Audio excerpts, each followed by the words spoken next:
আসসালামু আলাইকুম। আজকের রেসিপিতে বাঁধাকপি দিয়ে গরুর মাংসের রেসিপিটা শেয়ার করব। মানে এত মজার এই রেসিপিটা, এক প্লেট ভাত আপনি এক নিমিষেই শেষ করে ফেলতে পারবেন। তো এর জন্য আমি নিয়েছি অর্ধেকটা নিয়েছি আমি বাঁধাকপি, আর অল্প পরিমাণে গরুর মাংসটা তবে আমি টুকরো করে নিব। এখন একটা প্যানের ভিতরে আমি দিয়ে দিব সাদা তেল, তার ভিতরে দিয়ে দিব দারুচিনি আর তেজপাতা। এলাচটা আমি এখানে দিই নাই, কারণ এলাচটা দিলে মুখে পড়লে আর কি ভালো লাগে না। তারপরে দিয়ে দিব পেঁয়াজ কুচি। চুলাটা অন করে আমি সামান্য পরিমাণে লবণ দিয়ে পেঁয়াজটা ভেজে নিব। লবণ দেওয়ার কারণে পেঁয়াজটা খুব তাড়াতাড়ি আর কি ভাজা হয়ে যাবে, নরম হয়ে আসবে। তারপর পেঁয়াজটা যখন আমার ভাজা হয়ে আসবে তখন এর ভিতরে দিয়ে দিব মশলা কিছু।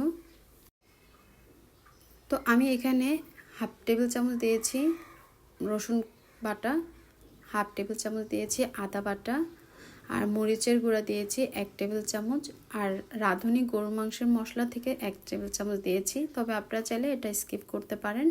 রেগুলার যেভাবে বাসায় মাংসটা রান্না করেন ঠিক সেভাবে মশলা দিয়ে করলেও হয়ে যাবে। তারপরে দিয়ে দিচ্ছি হাফ টেবিল চামচের মতো হলুদের গুঁড়া। তারপর অল্প একটু পানি দিয়ে মশলাটা খুব ভালো করে কষিয়ে নিতে হবে। মশলাটা কষানো হয়ে গেলে এর ভিতরে দিয়ে দেবো আমি ছোট ছোট টুকরো করে কেটে রাখা গরুর মাংস। এখানে আপনার পছন্দ অনুযায়ী গরুর মাংস দিতে পারেন, মানে অল্প বেশি এটা আপনার ইচ্ছা অনুযায়ী। তারপর ঢাকনা দিয়ে মাংসটা খুব ভালো করে কষিয়ে নিব। চেষ্টা করবেন মাংসটা যাতে পানি ছাড়াই সিদ্ধ হয়ে যায় সে পর্যন্ত। আর যদি সিদ্ধ হতে না চায় তাহলে আমার মতো এরকম ছোট্ট 1 কাপ পানি এখানে অ্যাড করে খুব ভালো করে মাংসটা সিদ্ধ করে নিতে পারেন। আর মাংসটা সিদ্ধ হয়ে গেলে মাংসের পানিটা যাতে একদম শুকিয়ে যায় সেদিকে অবশ্যই খেয়াল রাখতে হবে। এর জন্য ঢাকনা তুলে বারবার নেড়ে চেড়ে দিতে হবে। তো মাংসটা হয়ে গেছে। এখন মাংসটা সাইড করে আমি আর একটা কড়াইয়ের ভিতরে বাঁধাকপি কুচি দিয়েছি, আর উপরে সামান্য পরিমাণে লবণ দিয়ে এটা আমি সিদ্ধ করে নিব। আর বাঁধাকপিটা যখন ভাপ দিব তখন কিন্তু পানি দিতে হবে না, এটা ভিতর থেকে এমনিতেই পানি বের হবে।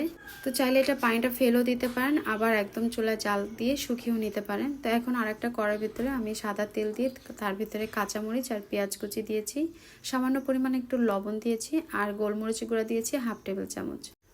পেঁয়াজটা একটু ভালো করে লাল লাল করে আর কি ভেজে নিয়েছি। তারপরে দিয়ে দিব বাঁধাকপি সিদ্ধ করা।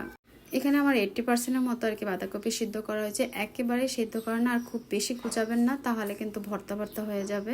3-4 মিনিটের মতো বাঁধাকপিটা আমি তেলের ভিতরে ভেজে নিয়েছি। তারপরে আমার যে গরুর মাংসটা রান্না করা ছিল সেই গরুর মাংসটা এখানে আমি দিয়ে দিলাম। তারপর খুব ভালো করে নেড়েচেড়ে মিক্স করে নিব। আর তেজপাতা আর দারচিনিগুলো আমি তুলে ফেলে দিলাম। বেশ মজার একটা ভাজি আমার হয়ে গেল। আশা করছি আপনাদের সবার কাছে ভালো লাগবে। ভালো লাগলে রিকোয়েস্ট থাকলো চ্যানেলটি সাবস্ক্রাইব করার, আর বাসায় কিন্তু অবশ্যই একবার হলো ট্রাই করবেন। তা যে